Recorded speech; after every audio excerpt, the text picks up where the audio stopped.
Hi everybody, welcome again to Champion Trading. We're showing you today, this is a Fitzpatrick Guilo River. It's a type of crusher chipper. It's normally used for frozen foods and hard friable materials. We've previously rebuilt this and now it's come back to us. This is a brand new 3 horsepower Eurodrive, 234 63 phase voltage. It's operating on 220 right now. Going to give you a look inside. A lot of you are familiar with this. So you see there's small little chipping knives on the rotor. And that's a 14 by 14 throat. They're hardened, so as material sits on top, it'll just chip away and takes less energy to do that. Go ahead, Jim, fire it up. That's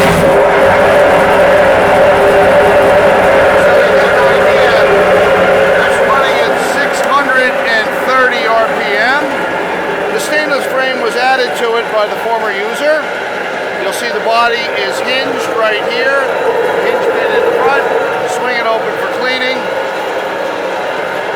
Great for the food industry and other related industries as well. So we hope to hear from you. Visit our website at www.champtrading.com. And we look forward to hearing from you. Thanks for joining us today.